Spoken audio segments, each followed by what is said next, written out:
Today we will be crafting a mining storage room.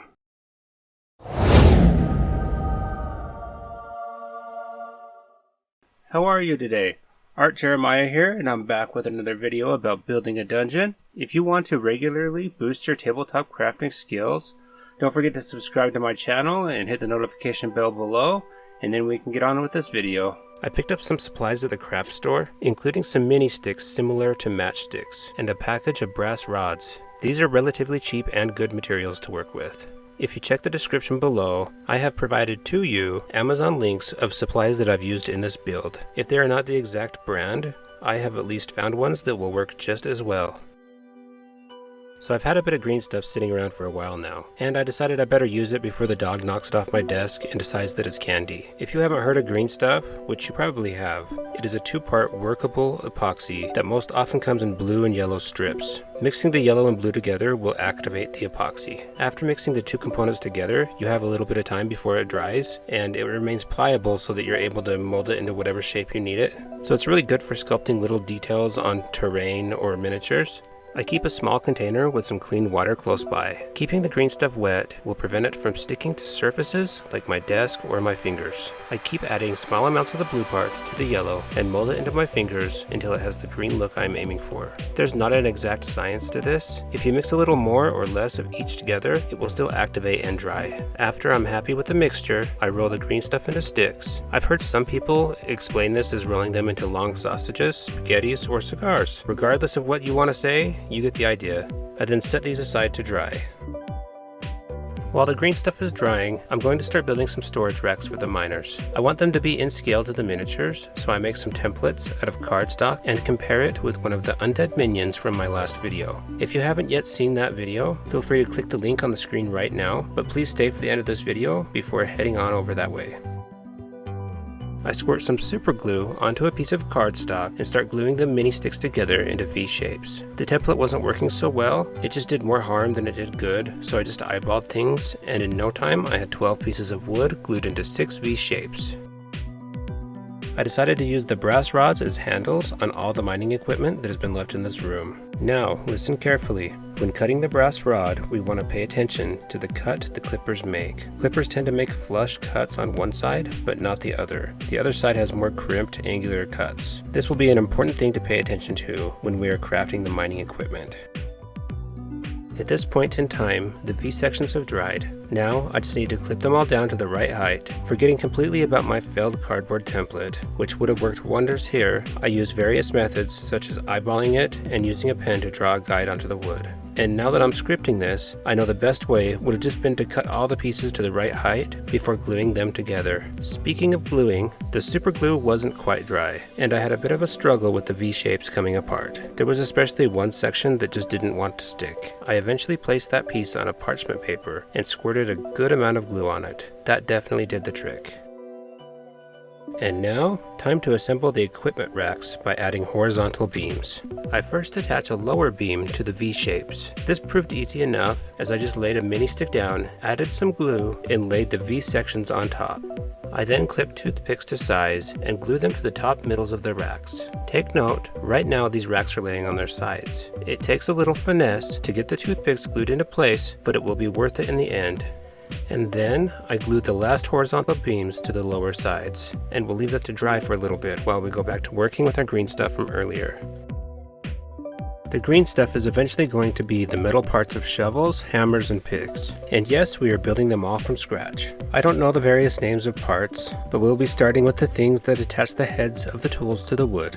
But in general, I'm not a miner, construction worker, or any sort of tool person. So if you just watch what I'm doing, I'm sure you will understand. So the first thing I do is slice off a piece of green stuff and make sure that it's cut flush on both sides.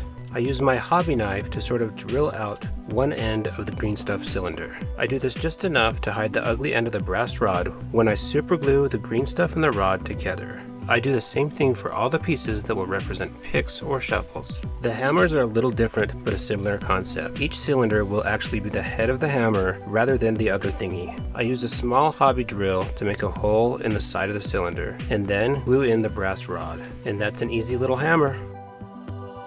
I cut shovel and pick shapes out of plastic I saved from Games Workshop blister packs. You can really use any plastic garbage you have sitting around for this. It can be a little hard on the eyes to work with the clear plastic, at least for me. So if I were to do this again, I would probably cut out shapes from a cottage cheese container or something similar. Anyway, for the shovels, I cut a small slit in the top of the shovel's haft and glue the head of the shovel inside the slit. For the picks, I cut out 2 claw-shaped pieces and glued them to each side of the green stuff cylinder we made earlier. I also decided to make a large hammer with a leftover piece of mini stick.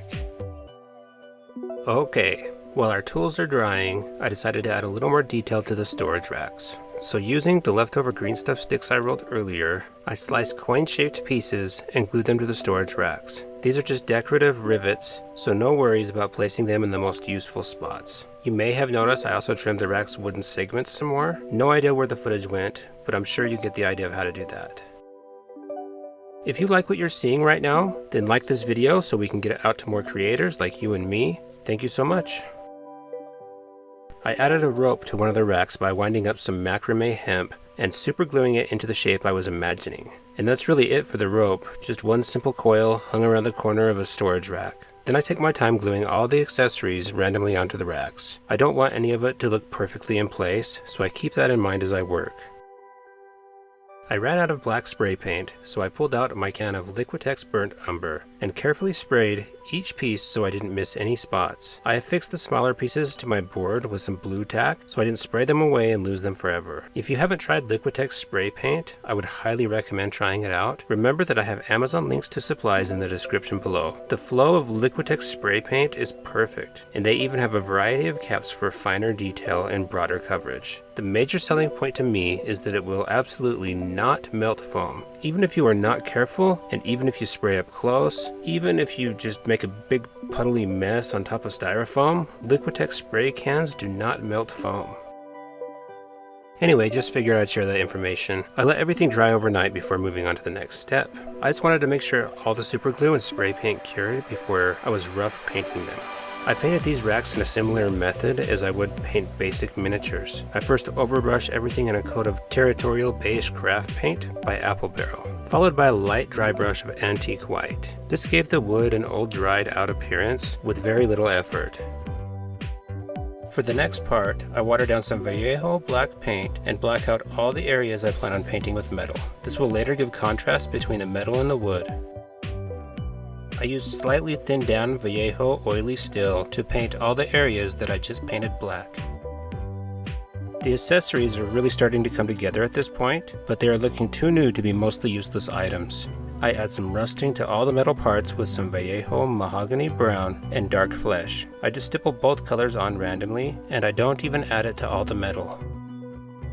I mix burnt umber ink, water, Liquitex matte varnish, and a drop of Vallejo Flow Improver to create a nice brown wash. I do apply this wash to all the pieces, but not entirely over the pieces. I would say I cover about 75% of each piece. This will bring out the wood grains as well as add some more rusting to the metal.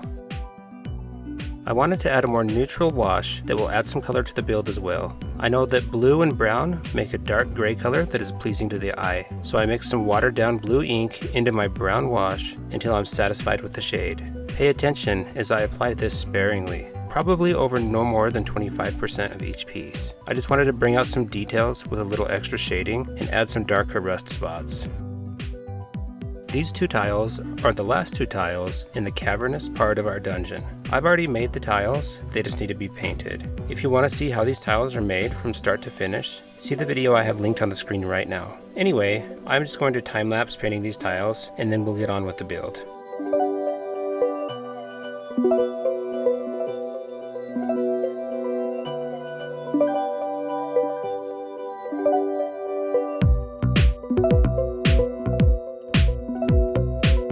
I finish up these tiles with a quick touch-up of all the black sections.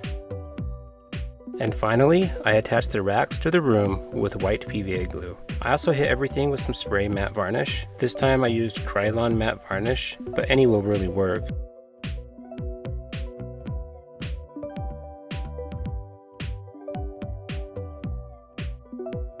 If you are enjoying this video, consider joining me on Patreon for as little as $1 a month, and you will gain access to extra footage of videos like this one and many of the videos I've done in the past. Anyway, let's go ahead and see how this build that we've been working on turned out.